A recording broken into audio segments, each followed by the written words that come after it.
15കാരൻ പന്നിക്കിണിയിൽ നിന്ന് ഷോക്കേറ്റ് മരിച്ച സംഭവത്തിൽ നിലമ്പൂരിൽ രാഷ്ട്രീയ പോര് മുറുകുന്നുവെന്ന് ഞങ്ങളുടെ ബ്യൂറോ റിപ്പോർട്ട് ചെയ്യുന്നു. KCB ഓഫീസിലേക്ക് UDFിൻ്റെയും വഴിക്കടവ് ഗ്രാമപഞ്ചായത്ത് ഓഫീസിലേക്ക് LDFിൻ്റെയും പ്രതിഷേധ മാർച്ച് എത്രയും പെട്ടെന്ന് ആരംഭിക്കും. മരിച്ച അനന്തുവിൻ്റെ വീട്ടിലേക്ക് പ്രതിപക്ഷ നേതാവ് VD സതീശൻ എത്തിയിരുന്നു. വിവാദങ്ങൾക്കിടെ വനം മന്ത്രി AK ശശീന്ദ്രൻ ഇന്ന് നിലമ്പൂരിൽ എത്തുന്നുണ്ട്.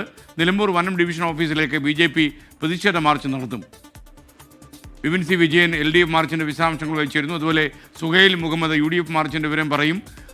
വനമന്ത്രിയുടെ സന്ദർശനത്തെക്കുറിച്ച് ശ്രീജിത്ത് ശ്രീകുമാരനും പറയും. ആദ്യം വിപിൻ സി വിജയനിലേക്ക്. വിപിൻ, എപ്പോഴാണ് LDFിൻ്റെ മാർച്ച് തുടങ്ങുക?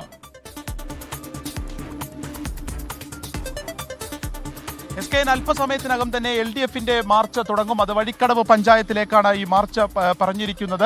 ഈ പറഞ്ഞതുപോലെ തന്നെ ഇതൊരു വലിയ രാഷ്ട്രീയ പോരാട്ടമായി വാക്പോരിലേക്കൊക്കെ മാറിയിരിക്കുന്നു ഈ അനന്തുവിൻ്റെ മരണവുമായി ബന്ധപ്പെട്ട കാര്യങ്ങൾ. അതിൽ ഈ പന്നിക്കിണിയുമായി ബന്ധപ്പെട്ട് അതിൽ ഒരു നടപടിയും പഞ്ചായത്തിൻ്റെ ഭാഗത്ത് നിന്ന് ഈ വന്യമൃഗങ്ങളെ തടയുന്നതിന് വേണ്ടി ഉണ്ടായിട്ടില്ല. ഒപ്പം തന്നെ ഈ KCBയുടെ ഇത്തരത്തിൽ വൈദ്യുതി മോഷണത്തെയൊക്കെ സംബന്ധിച്ച് വിവരങ്ങൾ ഉണ്ടായിട്ടും അതിൽ ഫലപ്രദമായിട്ട് തദ്ദേശ സ്ഥാപനം എന്നുള്ള നിലയ്ക്ക് വഴിക്കടവ് പഞ്ചായത്ത് ഒന്നും ചെയ്തില്ല എന്ന് ആരോപിച്ചുകൊണ്ടാണ് ഇപ്പോൾ LDFിൻ്റെ ഭാഗത്ത് നിന്ന് പഞ്ചായത്തിലേക്ക് മാർച്ച് നടത്തുന്നത്. പഞ്ചായത്ത് ഭരിക്കുന്നത് UDF ആണ്. ഇവിടുത്തെ ഈ അനന്തുവിൻ്റെ വീടിൽ നിന്ന പ്രദേശം അത് കോൺഗ്രസിൻ്റെ മെമ്പറാണ്. കോൺഗ്രസിൻ്റെ മെമ്പറിനും ഒപ്പം തന്നെ ഈ പ്രതിയായിട്ടുള്ള വിനീഷിനും തമ്മിൽ ബന്ധമുണ്ട് എന്നടക്കമുള്ള ഗുരുതരമായിട്ടുള്ള ആരോപണം CPMൻ്റെ സംസ്ഥാന സെക്രട്ടറി തന്നെ കഴിഞ്ഞ ദിവസം ഉന്നയിക്കുകയും ചെയ്തിരുന്നു. അതിൻ്റെയൊക്കെ ഒരു പശ്ചാത്തലത്തിലാണ് ഈ കേസ് ക്രൈംബ്രാഞ്ചിനെ കൈമാറിയിരിക്കുന്നത്.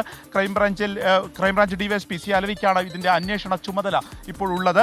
അപ്പോൾ ക്രൈംബ്രാഞ്ച് കൂടുതൽ ആളുകളെ ചോദ്യം ചെയ്യും ഇതുമായി ബന്ധപ്പെട്ട് എന്നുള്ളതാണ് നമുക്ക് അറിയാൻ സാധിക്കുന്നത്. ഇപ്പോൾ ഈ പ്രതി വിനീഷിനെതിരെ വനം വകുപ്പ് കേസെടുത്തിട്ടുണ്ട്. വനം വകുപ്പ് മൃഗവേട്ട എന്നുള്ള വകുപ്പ് പ്രകാരമാണ് കേസെടുത്തിരിക്കുന്നത്. 3 വർഷം വരെ തടവ് ലഭിക്കാവുന്ന ഒരു കുറ്റമാണ് ഇപ്പോൾ ഇയാൾക്കെതിരെ ചുമത്തിയിരിക്കുന്നത്. ഈ പോലീസിന്റെ കസ്റ്റഡി എടുക്കൽ ചോദ്യം ചെയ്യലൊക്കെ കഴിഞ്ഞതിന് ശേഷം വനം വകുപ്പ് പ്രത്യേകമായി തന്നെ അതിൽ കസ്റ്റഡിയിൽ വാങ്ങും എന്നുള്ളതാണ് ഈ ഘട്ടത്തിൽ നമുക്ക് അറിയാൻ സാധിക്കുന്നത്.